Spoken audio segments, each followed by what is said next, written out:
And joining us now from the Pakistani capital is journalist Javed Rana, who will be briefing us on the latest developments regarding the massive floods that are continuing to pose new problems.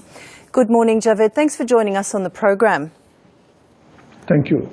Now, a very serious situation being faced by Pakistanis. Over 33 million have been impacted by the floods, and climate change is clearly one of the biggest factors. But apart from that, do you believe current and previous governments should be held responsible for ineffective or a lack of planning over the years? Certainly, the mismanagement, man-made factor is at the heart of the problem.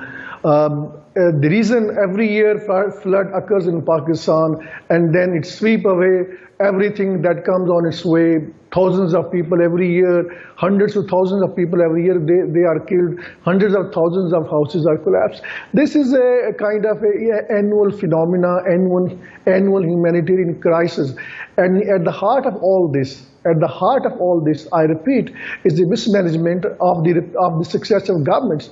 They have not been able to build mega dams. Pakistan has got hardly few mega dams, and this water, which every year it end up in Arabian Sea, why this could not have been stored? So I think this there is political factors. The political parties have not been able to develop consensus as to where they should build up the big dams. There are venues which have already been determined, technically feasible, but many political parties, nationalist political parties, they've been opposing them for the fear that if those dams are built and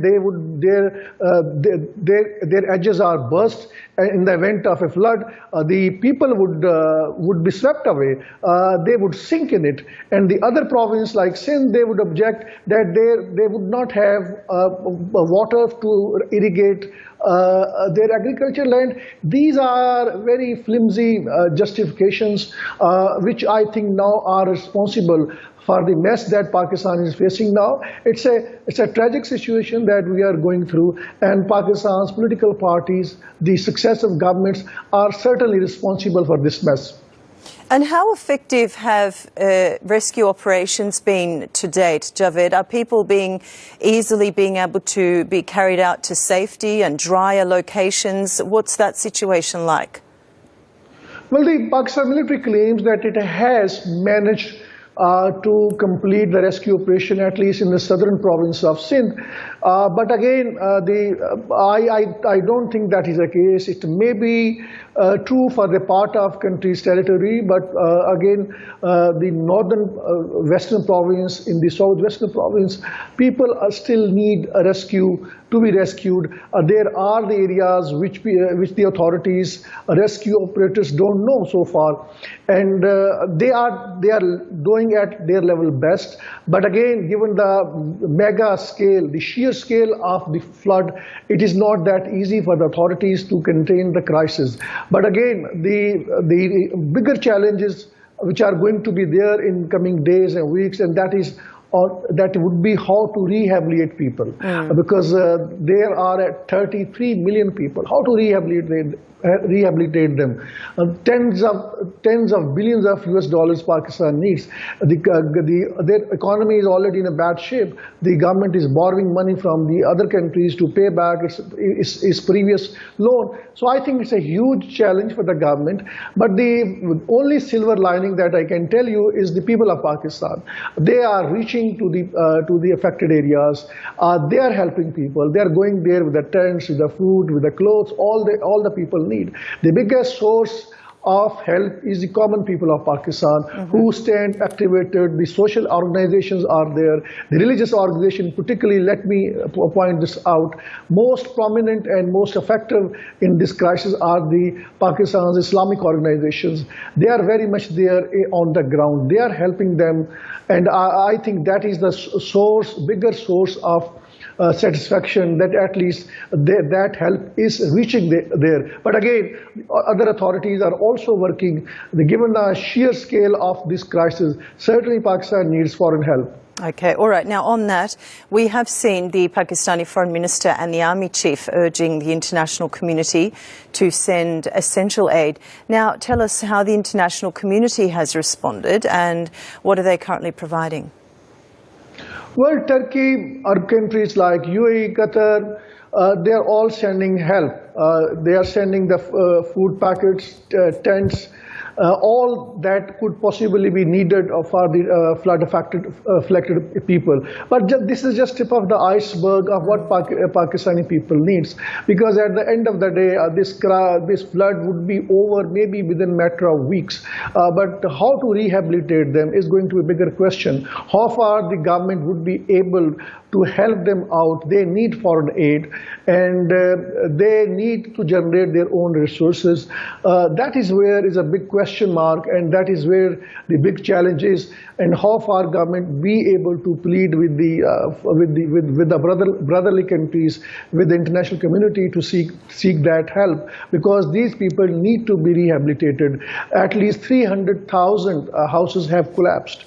These are the just initial figures. My understanding is that the damage caused to the mud dwellings is a huge, that is still unaccounted for, and so far authorities are still determining the real scale of the damages, real scale of this humanitarian crisis. Let's see how things unfold in coming days and weeks, but still it's a tragedy which continues to unfold. Okay. Now, I know you briefly touched on this, but just to round up, let's take a last look at it. The government's currently battling a political and economic crisis as well. So things were bad enough, and now they've gone to worse with the floods and the devastation there. So how is Shahbaz Sharif's government planning to tackle these issues? Are there any concrete plans in place, or what is he announcing to the public? Well, Prime Minister Shahbaz Sharif's government is restricted to the 30-kilometer federal capital. It is surrounded by Punjab province, which is the biggest in terms of population. Opposition party of Imran Khan is governing there. And then another province is Khyber Pakhtunkhwa, which is hit hard. Like rest of the country, is again governed by the government of the opposition leader Imran Khan. So their rate is limited. Much of the role of the federal government is to provide financial help. But frankly, the federal government is at daggers drawn with the opposition parties. They are still battling, they're squabbling with each other on petty political issues, the power politics that is at play. So I really, I can regret the political situation that exists in Pakistan, and this is one of the leading culprit in aggravating the humanitarian disaster in Pakistan. It's just a couple of days back that this alert was issued that people are suffering, and this alert came from the common people. And both political parties, they were fighting with each other, holding rallies, and the government was more engaged in fixing the opposition leader in the courts, trying to arrest them, torturing the close aid of the opposition leader. So in that kind of situation, people obviously have suffered. And just recently, 2 days ago, they have launched an international appeal when they knew that this crisis is such a huge crisis.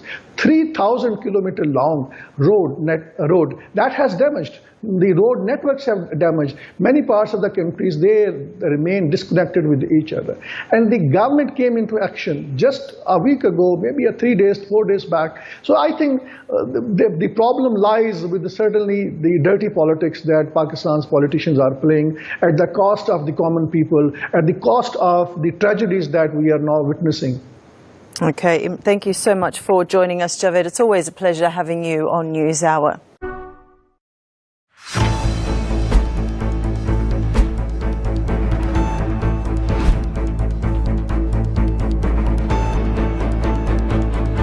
The growing tide of anti-Israel sentiments.